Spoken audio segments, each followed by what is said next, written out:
Olá pessoal, bem-vindos ao projeto Ler para quem não pode ler. Eu sou o Sérgio e vou dar continuidade ao Percy Jackson e a Maldição do Titã. Eu vou estar lendo o capítulo 11. Se você gostar da leitura, não se esqueça de deixar seu gostei, compartilhar com seus amigos e com outros conhecidos e deixar um comentário. Obrigado e boa leitura. Capítulo 11. Grover fica com um Lamborghini. Estávamos atravessando o Potomac quando avistamos o helicóptero. Era um modelo militar, preto e reluzente, exatamente como o que tínhamos visto em Westover Hall, e vinha em nossa direção. Eles conhecem a van, alertei. Temos de nos livrar dela. Zoe deu uma guinada para a pista de maior velocidade. O helicóptero se aproximava.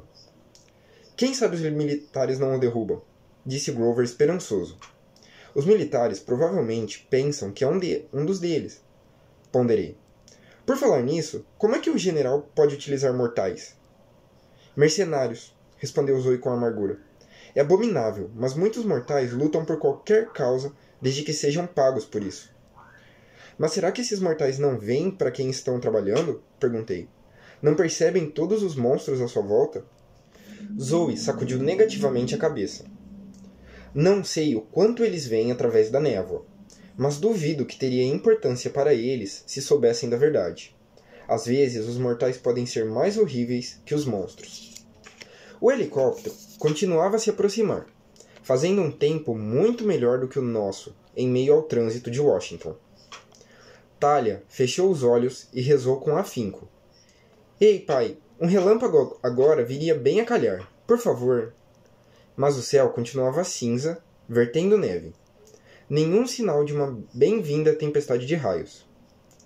Lá adiante, disse Bianca. Aquele estacionamento. Vamos ficar encurralados, disse Zoe. Confiem em mim, replicou Bianca. Zoe atravessou 2 pistas em alta velocidade e entrou no estacionamento de um centro comercial na margem sul do rio. Deixamos a van e seguimos Bianca, descendo alguns degraus.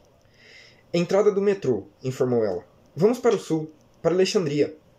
Qualquer coisa, concordou Talia. Compramos tickets e passamos pelas roletas, olhando para trás à procura de qualquer sinal de perseguição. Alguns minutos depois, estávamos a salvo, a bordo de um trem que seguia para o sul, afastando-nos de Washington. Quando o trem veio à superfície, vimos o helicóptero circulando o estacionamento, mas ele não veio atrás de nós. Grover deixou escapar um suspiro. Bom trabalho, Bianca, pensar no metrô.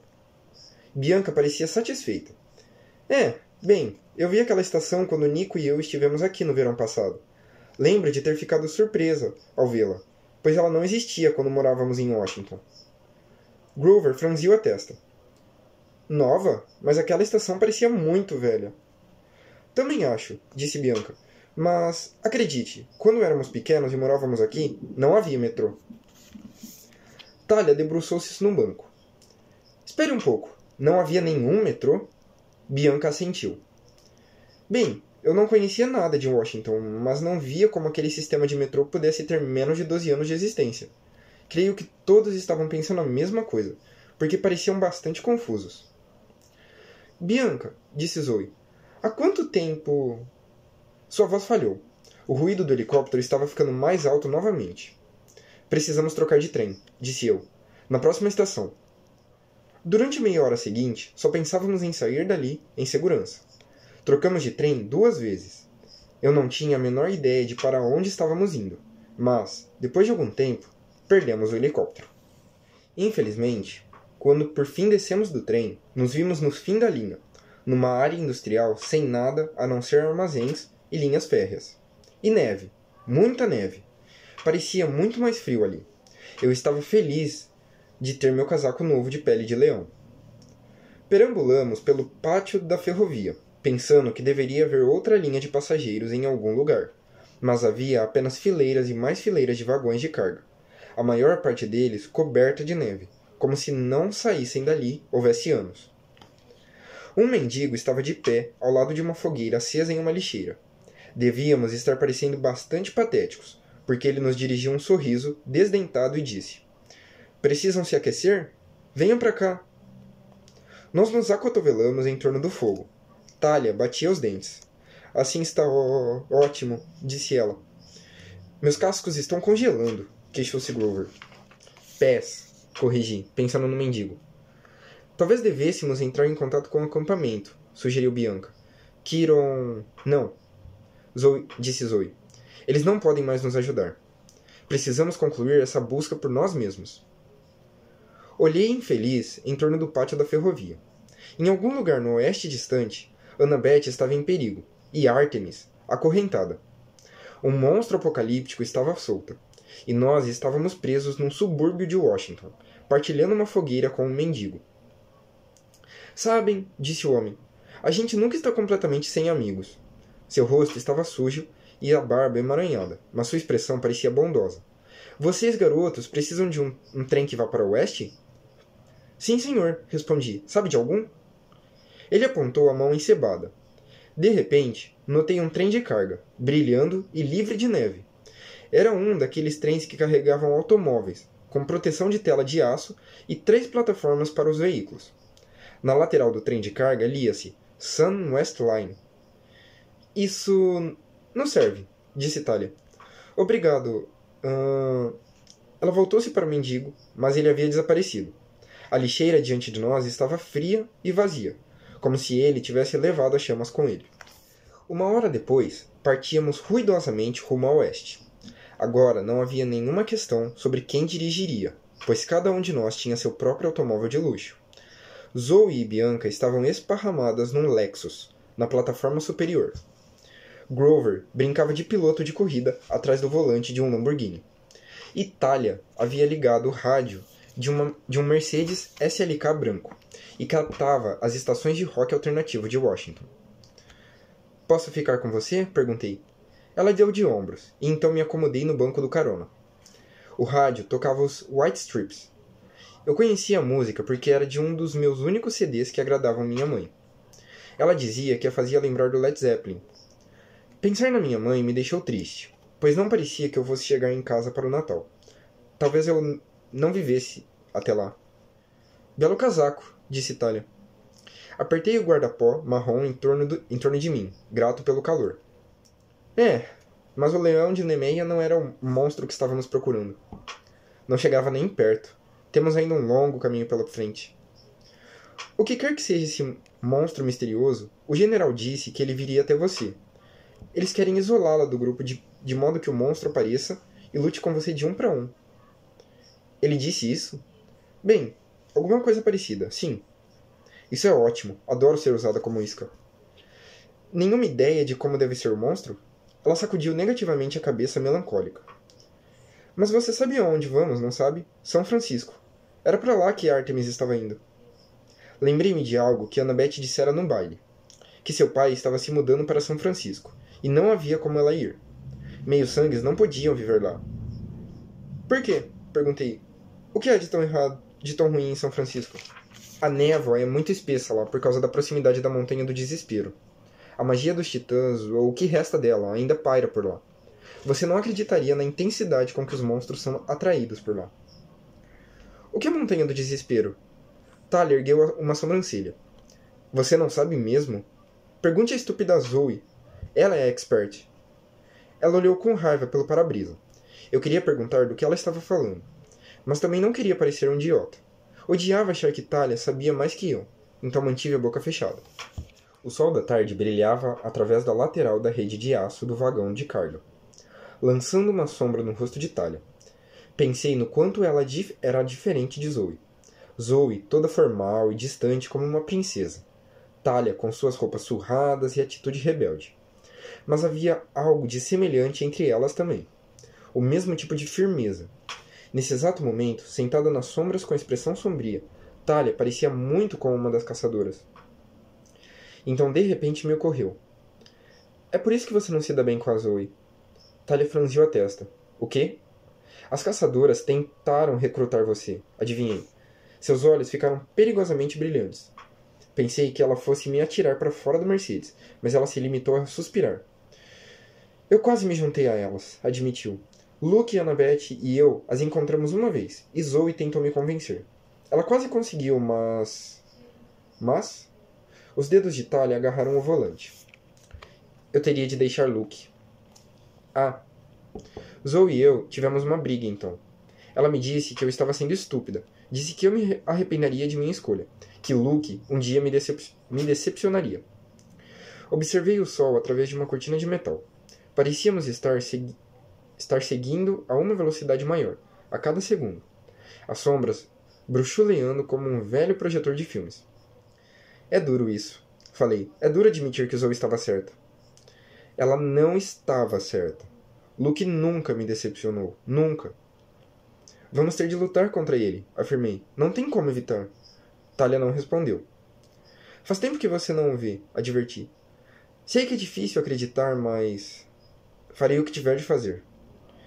Mesmo que isso signifique matá-lo? Faça-me um favor, disse ela. Saia do meu carro. Eu me senti tão mal por ela que não discuti. Quando estava saindo, ela me chamou. Percy. Quando olhei para trás, seus olhos estavam vermelhos, mas eu não sabia dizer se era de raiva ou de tristeza.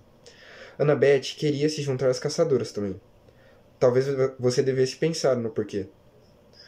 Antes que eu pudesse responder, ela ergueu os vidros elétricos e me deixou do lado de fora. Sentei-me no assento do motorista do Lamborghini de Grover, que estava dormindo no banco de trás. Ele havia, finalmente, desistido de tentar de impressionar Zoe e Bianca com a música de sua flauta depois de tocar erva venenosa e fazer com que a planta brotasse do ar-condicionado do Lexus delas. Enquanto observava o sol se pôr, eu pensava em Annabeth. Tinha medo de dormir. Temia os sonhos que poderia ter.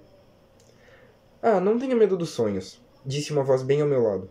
Olhei em sua direção. Por alguma razão, não fiquei surpreso de deparar com o mendigo do pátio da ferrovia sentado no banco do carona. Sua calça jeans de tão gasta era quase branca. O casaco estava rasgado, com o enchimento saindo. Ele parecia um ursinho de pelúcia, atropelado por um caminhão. Se não fosse pelos sonhos, disse ele, eu não saberia metade do que sei sobre o futuro. Eles são melhores do que tabloides do Olimpo. Ele pigarreou e então ergueu a mão dramaticamente. Os sonhos são como um podcast, fazendo download da verdade em meus ouvidos. Eles me dizem coisas muito legais. Apolo? Arrisquei, pois achei que ninguém mais poderia fazer um haikai assim tão ruim. Ele levou o dedo aos lábios. Estou disfarçado. Me chame de Fred. Um deus chamado Fred? Bem, Zeus insiste em certas regras. Ficar de fora quando há uma busca humana. Mesmo quando algo de fato importante está errado. Mas ninguém se mete com minha irmãzinha. Ninguém. Então você pode nos ajudar? Psyu, já estou ajudando. Você não está olhando lá para fora? O trem? A que velocidade estamos seguindo? Apolo deu uma risadinha. Velocidade suficiente. Infelizmente, o tempo está acabando para nós. Está quase na hora do pôr do sol. Mas imagino que vamos levá-lo pelo menos um bom pedaço da América dentro. Mas onde está Artemis? Seu rosto tornou-se sombrio. Eu sei muito e vejo muito, mas isso nem eu sei. Ela está oculta de mim. Eu não gosto disso. E Annabeth? Ele franziu a testa. Ah, aquela garota que você perdeu? Não sei. Tentei não ficar com raiva. Sabia que os deuses tinham dificuldade de levar os mortais a sério, mesmo se tratando de meio-sangues. Vivíamos vidas tão curtas comparados aos deuses. E quanto ao monstro que Artemis estava procurando? Perguntei. Você sabe do que se trata? Não, respondeu Apolo. Mas tem alguém que pode saber. Se vocês ainda não tiverem encontrado o monstro quando chegarem a São Francisco, procurem Nereu, o velho do mar. Ele tem uma ótima memória e um olho perspicaz. E tem o dom do conhecimento que às vezes se mantém obscuro ao meu oráculo. Mas é o seu oráculo, protestei. Você não pode nos dizer o que a profecia significa? Apolo suspirou. É o mesmo que pedir a um artista que explique a sua arte, ou a um poeta que explique a sua poesia. É contraproducente. O significado só se torna claro com a busca. Em outras palavras, você não sabe. Apolo consultou o relógio. Olha a hora. Preciso ir. Duvido que possa correr o risco de ajudá-los novamente, Percy. Mas lembre-se do que disse. Durma um pouco. E quando você voltar, estarei esperando um bom haikai sobre sua jornada. Eu queria argumentar que não estava cansado e que nunca fizera um haikai na vida. mas Apolo estalou os dedos e quando vi já estava de olhos fechados. Em meu sonho, eu era outra pessoa. Vestia uma túnica grega antiga, que era um pouquinho fresca demais no andar de baixo, e sandálias de couro entrelaçado. A pele do leão de Nemeia estava presa a minhas costas como uma capa, e eu corria para algum lugar puxado por uma garota que segurava com força minha mão. Depressa, disse ela. Estava escuro demais para ver seu rosto com clareza, mas eu podia perceber o medo em sua voz. Ele vai nos encontrar. Era noite. 1 milhão de estrelas resplandeciam acima de nós. Corríamos por um gramado alto e o aroma de milhares de flores diversas tornava o ar inebriante. Era um lindo jardim, e no entanto a garota me fazia atravessá-lo como se estivéssemos prestes a morrer. Eu não tenho medo, tentei lhe dizer. Mas deve-se ter, disse ela, ainda me puxando. Seus cabelos longos e escuros estavam presos numa trança que lhe caía pelas costas. Sua túnica de seda brilhava levemente à luz das estrelas. Corremos colina acima. Ela me puxou para trás de um arbusto, e desabamos, ambos respirando pesadamente. Eu não sabia por que a garota estava assustada. O jardim parecia muito pacífico, e eu me sentia forte, mais forte do que jamais me sentira. Não há necessidade de corrermos, disse a ela. Minha voz soava mais grave, muito mais confiante. Já venci 1000 monstros apenas com as mãos. Não este, disse a garota. Ladon é forte demais. É preciso dar a volta e subir a montanha até meu pai. É a única saída. A dor em sua voz me surpreendeu. Ela estava preocupada de verdade, quase como se importasse comigo. Não confio no seu pai, declarei. Ele realmente não é confiável, concordou a garota. Faça Mister enganá-lo. O prêmio não poderá ser pego diretamente. A morte reinará. Eu dei uma risadinha. Então por que não me ajuda, minha bela? Eu tenho medo. Ladon irá me deter. Minhas irmãs, se elas descobrissem, me repudiariam.